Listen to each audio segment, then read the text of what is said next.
মৃত্যু এক অনিবার্য সত্য, তবুও মৃত্যুকে ফাঁকি দিতে যুগে যুগে মানুষ কত কিছুই না করেছে।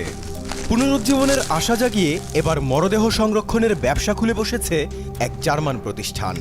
তাদের দাবি $2 লাখ খরচে মিলবে দ্বিতীয় জীবনের সুযোগ। কিন্তু তারা এই কাজটি কিভাবে করবে?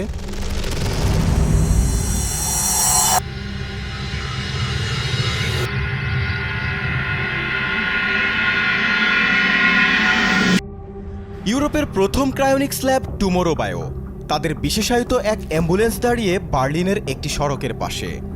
উদ্দেশ্য একটা ফোন কলের, সাথে সাথেই ছুটবে লাশের খোঁজে। ল্যাবে আনার আগেই গাড়িতেই চলবে হিমায়িতকরণ আর ধোয়া মোছার কাজ।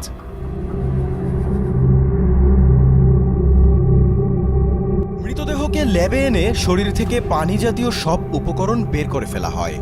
এতে পচনশীলতা দূর হয়। কোষগুলোকে অক্ষত রাখতে ধাপে ধাপে শরীরের তাপমাত্রা -196 ডিগ্রি সেলসিয়াসের নিচে নামিয়ে আনা হয়।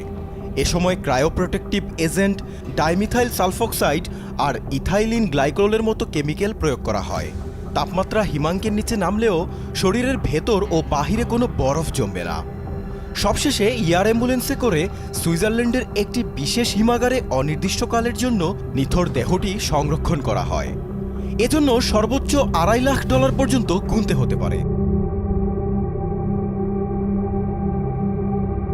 ক্রায়োনিক্স পদ্ধতিতে মানুষ ও প্রাণীদেহ বা মস্তিষ্ককে অনেক কম তাপমাত্রায় সংরক্ষণ করা হয়।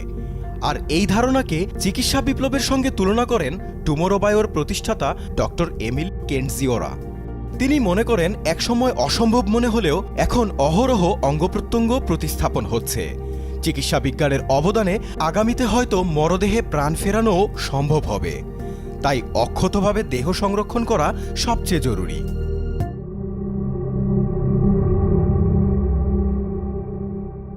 তবে গবেষক ও বিজ্ঞানীরা টুমোরো বায়োর এহেম কার্যকলাপের তীব্র সমালোচনা করেছেন।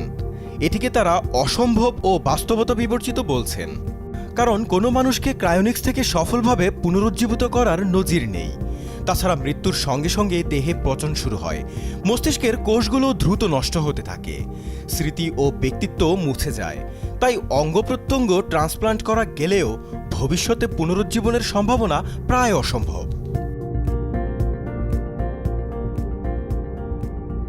অনেকেই মনে করেন এই প্রক্রিয়ার নৈতিক ও অর্থনৈতিক বেশ কিছু সমস্যাও রয়েছে। ভবিষ্যতে যদি সংরক্ষিত মৃতদেহগুলোর দায়িত্ব বংশধরের উপর পড়ে, তাহলে তারা কি করবে? পাশাপাশি এত ব্যয়বহুল হওয়ায় এটিকে ধনীদের জন্য এক বিলাসিতা বলেও সমালোচনা করছেন অনেকেই।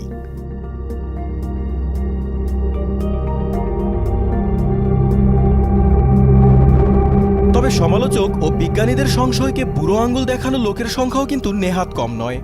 পুনরুজ্জীবন না ঘটলেও কোম্পানিটি ইতোমধ্যে 20 জন গ্রাহক ও 10টি পোষা প্রাণীকে ক্রায়োপ্রিজার্ভ করেছে। এছাড়াও 45টিরও বেশি দেশের 750 জনেরও বেশি মানুষ টুমোরো বায়োর ক্রায়োপ্রিজার্ভে অংশ নিতে সাইন আপ করেছে।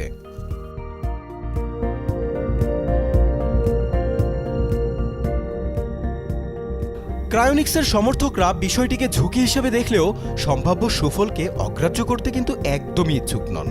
কিছু গ্রাহক জীবন বীমার মাধ্যমে এর খরচ বহন করছেন এবং একে টাইম ট্রাভেলের একটা সুযোগ হিসেবেও দেখছেন।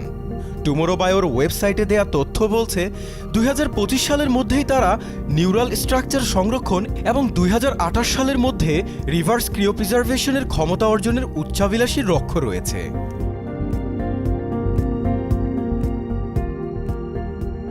ক্রায়োনিক্স এখনও একটি অনুমান নির্ভর বিজ্ঞান, তাই এটি এখনও নিশ্চিত নয় যে ক্রায়োনিক্স পদ্ধতি সত্যিই মানুষকে দ্বিতীয় জীবন দিতে পারবে নাকি এটি চির অধরা এক স্বপ্ন হয়েই থাকবে।